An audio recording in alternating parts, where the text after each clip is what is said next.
Hello, welcome to the first ever episode of Fund the Damn Life. This podcast is for you as a business owner who are maybe prioritizing the business over yourself. Maybe you don't even realize that you're doing that. And I'm going to be talking you through my philosophies, my strategies, how I myself maintain a life that I want to live, and how I use that vision to grow my business. I'm not growing my business with the hope that I'll have money to be able to fund my life. I am using that vision to actively fund that life. It'll all start to make sense as we bring together these concepts. The first couple of episodes, we are going to be diving in on why an absolute hill that I will die on is that you should be paying yourself a set consistent salary as a business owner. I don't give a shit that your income is inconsistent. I don't give a shit that your income is variable. It might be feast or famine out here. That is exactly why you need to pay yourself a set consistent salary, okay?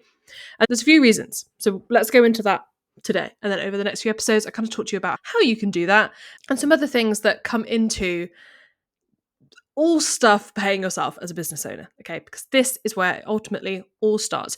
You cannot fund your life if you're not paying yourself. And you might be thinking, well, Emily, I am paying myself, and I think I'm paying myself enough. But I'm going to hazard a guess that some of you are going to be paying yourself in drips and drabs, in that you just kind of transfer money whenever you want it.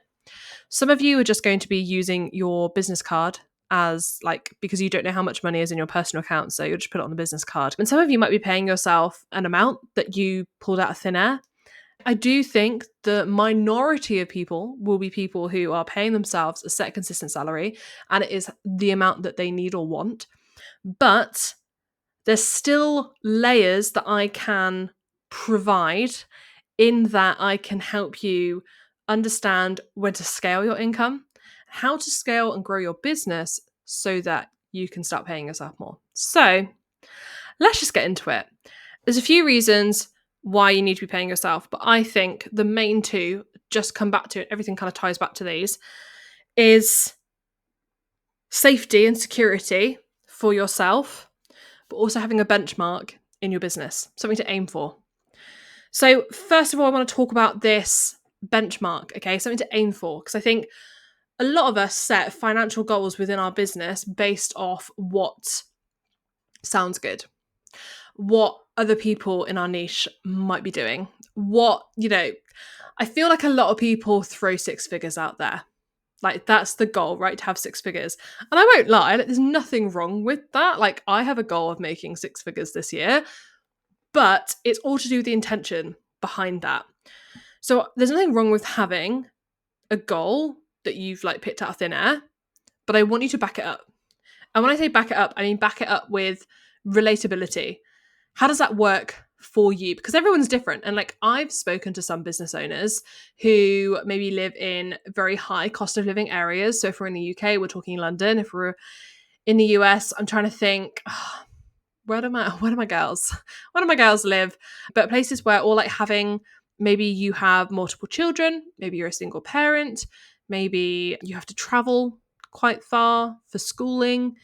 There are multiple reasons in people's lives where their cost of living might be really high. Okay. And six figures might just about cut it. There are going to be other people whose costs of living are really, really low. And there are going to be even more people who don't even know what their cost of living is. So I'm going to break down the steps of how you get here, but having a benchmark, knowing why you need to make the amount of money that you need to make in your business, helps when you're trying to make that money. When you know how much money you need to make in business, it is easier to make that money, because you have something to aim towards, and it's grounded. It's grounded in reality. Okay. Our brains are wired for survival.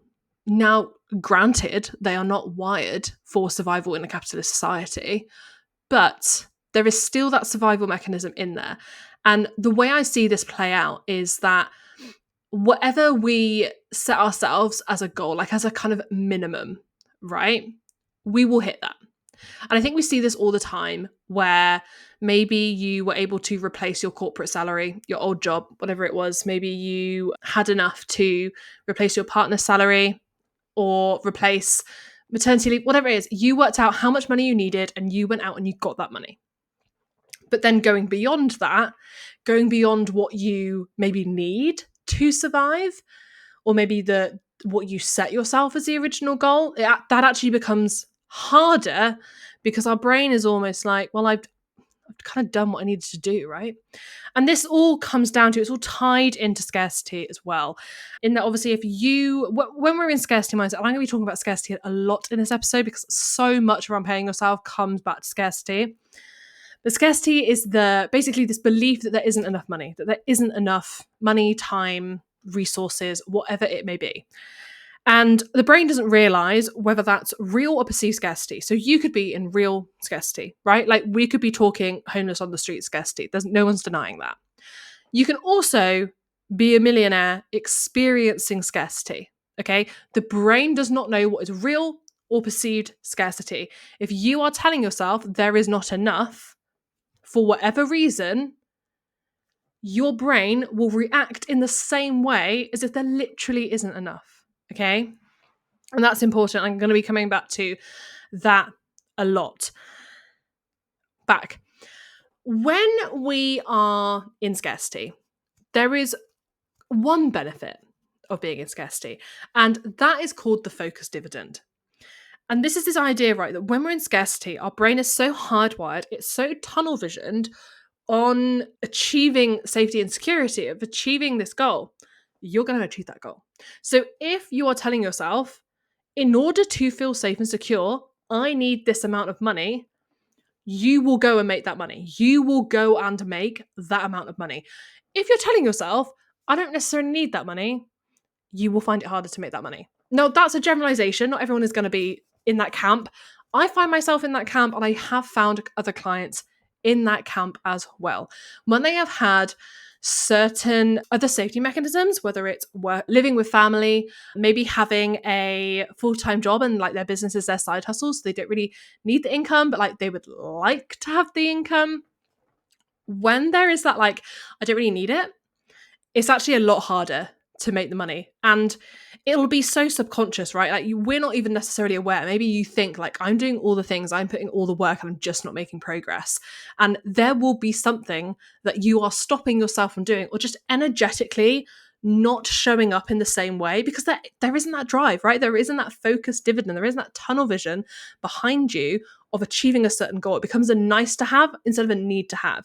I do think scarcity can be leveraged in order to achieve a goal. And I think achieving this first goal of making the amount of money that you need to make to pay yourself properly is an area where we can use that focus dividend. But it all starts with, we need to know how much money that is. It needs to be grounded in reality so our brain can put the dots together and go, no, I've seen the maths and I know that I need to bring in, I don't know, £2,000 a month in order to cover my bills, contribute to my emergency fund, my breathing fund, and to have some play money. Okay? Having play money as well is really important. Having enough money, what you need, does not just mean bills. Because if you do not give yourself enough money to enjoy, if you are feeling that restriction, again, you're telling yourself there's not enough money. And if you're telling yourself that there's not enough money, you're stuck in that scarcity mode. You're stuck with the fight, flight, fawn, freeze responses that are going to happen. So there is a sweet spot, okay? And it can take a while to find that sweet spot. But the sweet spot is working out how much your bills are, how much your necessary living costs are. So I'm talking groceries, household costs, things like that. How much you need in terms of spending money in order to not restrict. So there's obviously always going to be an element of restriction. Like not everyone is going to be able to afford a jet plane, okay? But there's balance in there, right? So it might be that there is an amount of money where you can feel gratitude for the things that it allows you to buy without feeling super duper restricted. Now you can still always go, I want more money, and we build up to that, and that's where we start to scale and grow our income. But there will be a sweet spot of an amount of money you need to make in order to feel safe. Okay. That is where we start. Because once you know what that is every single month, you can work out as well what your business expenses are every single month. It's just a factor of going through your bank statement and working out what is coming out. That tells you how much money your business needs to make per month. Then you add on a percentage for tax, because obviously the money that we make in our business isn't just our own unless we live in Dubai. She's having a great life. I'm like, oh, make sure you put aside an amount for tax. For those of us that live in a country where we have to pay income tax, your revenue will be taxed. So make sure you're bringing in enough revenue from your business that is going to cover your personal expenses, your business expenses, and your tax. I would also encourage having a buffer on top of that as well. So I'm almost like, let me just get up my own numbers, because I find it so much easier to make sense of things when someone tells me their own numbers. So I'm going to tell you the exact maths involved with working out my revenue goal for 2025. So my owner's pay is currently £2,000 a month. So that is £24,000 a year. 2,000 times. Then my business expenses, and I try to update this when I can, but it's roughly, it's pretty much accurate. My monthly business expenses are around £1,000, and I have around £10,000 of other kind of annual or non-monthly expenses. So we're talking programs that maybe I'm in a payment plan for like 6 months, or something that maybe only comes out once or twice a year.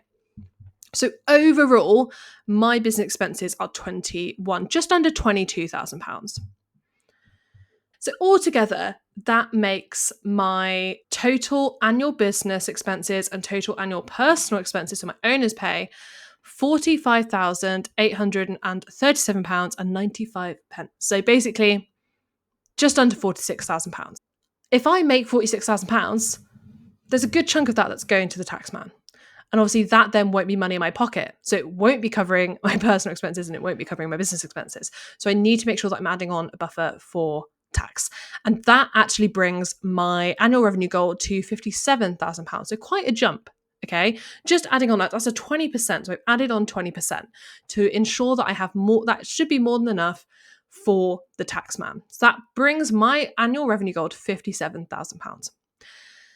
Now, where I can start to play around with it is if I want to increase my owner's pay, right? So let's say I go, do you know what? Right now I'm paying myself £2,000. I would love to pay myself £3,000. Okay. What that does is it changes my annual revenue goal from £57,000 to £72,000. So even just £1,000 a month has made a massive jump, because again, we have to account for tax. Now, obviously, depending on where you live, we have VAT. So this is kind of a value added tax we have to add on once we make over a certain amount of money, right? So it might be that while I am a basic income rate earner, 20% is enough.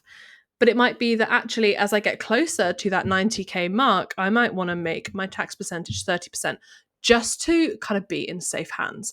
Now, while my revenue goal was under £72,000, I wouldn't necessarily have to worry about that. And obviously, I'm tracking my profit, my revenue, my expenses all the time.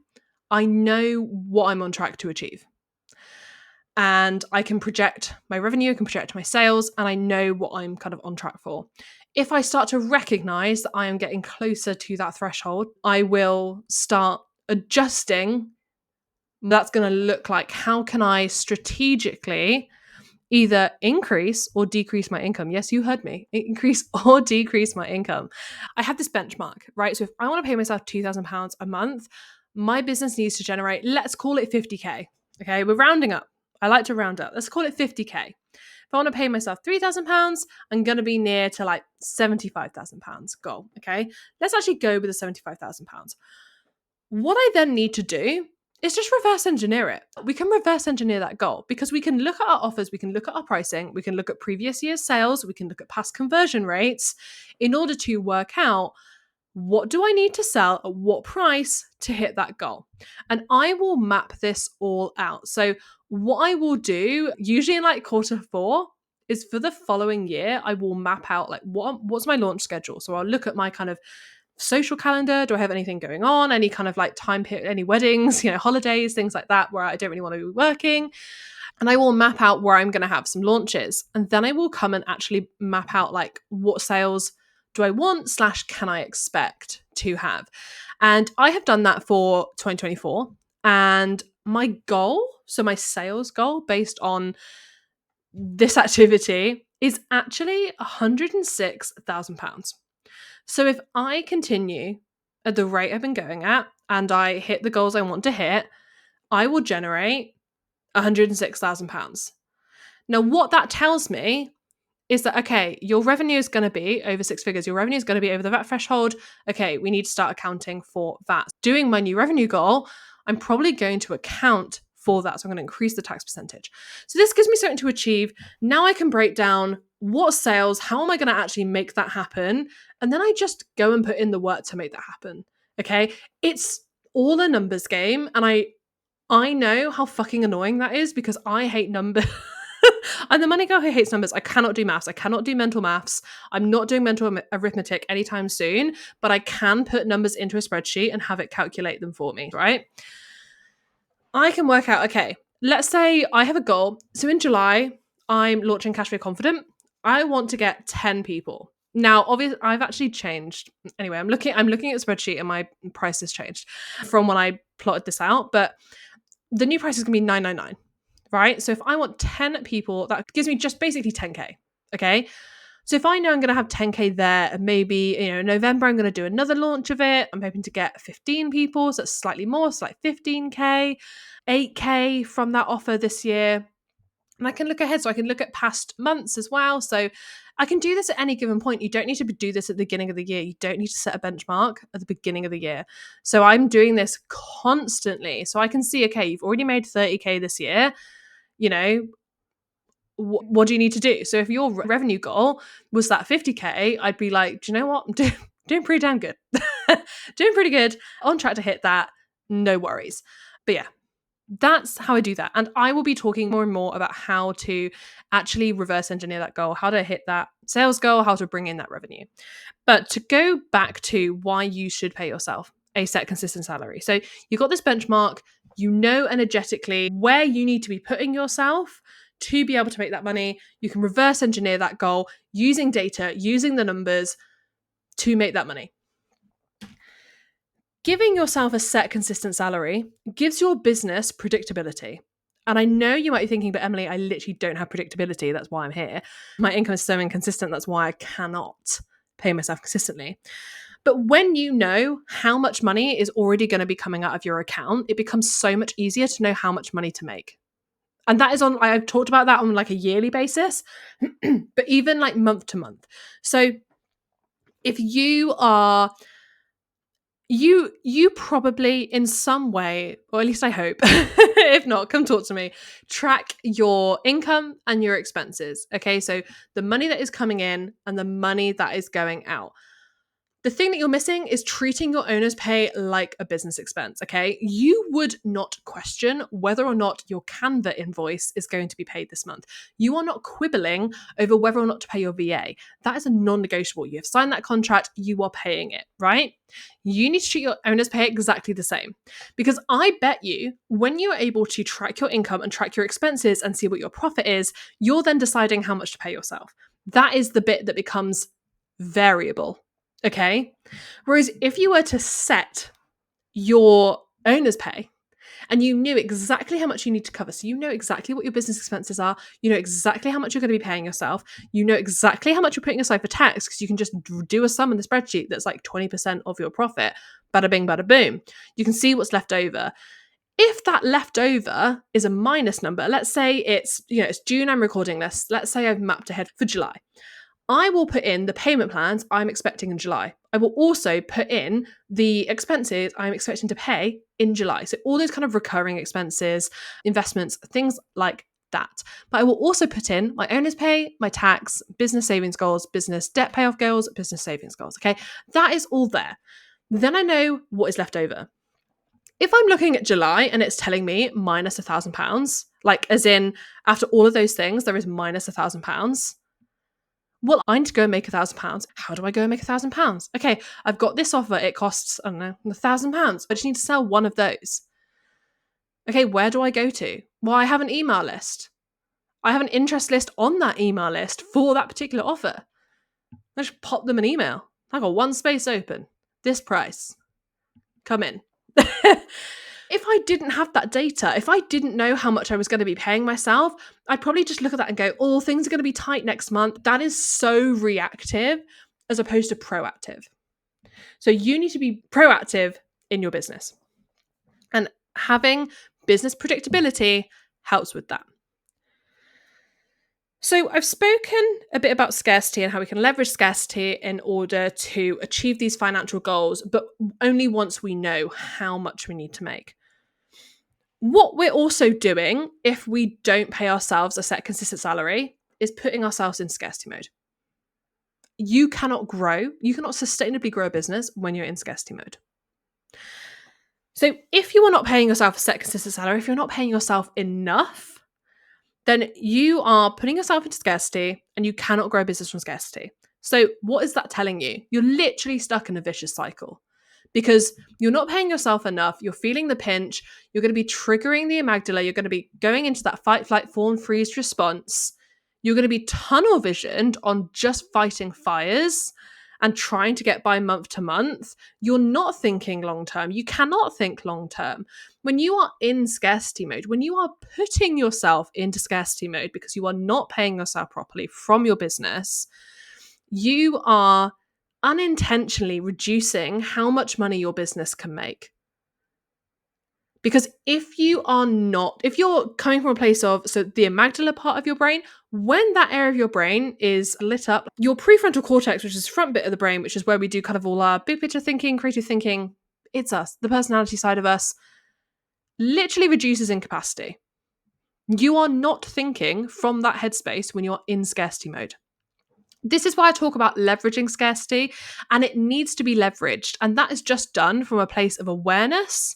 So knowing how much money you need and like having the data to actually go and do the stuff. So simply having awareness is enough to get yourself out of scarcity. Because once you know how much money you need and you can appreciate that anything above that is gratitude, that is how you start to come out of scarcity. And that could be something as low as £1,000.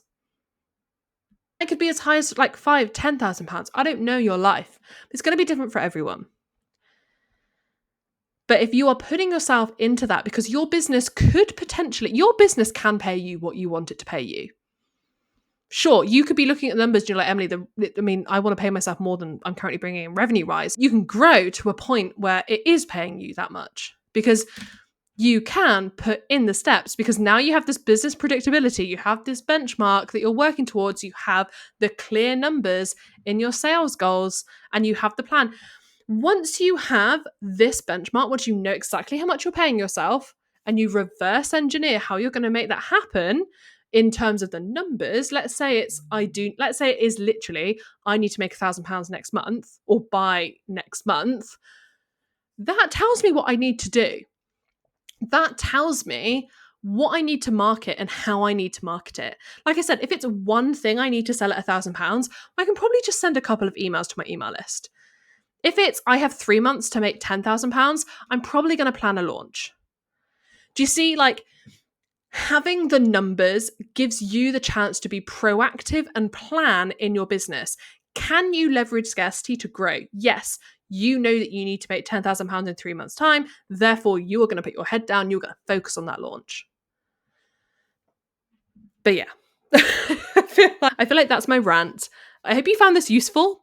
Do let me know if you listen. Give me a tag on Instagram. The next episode is going to be how you only need one bank account to manage your finances. None of this profit first bullshit where it's like 5 billion accounts. You can do it with just one.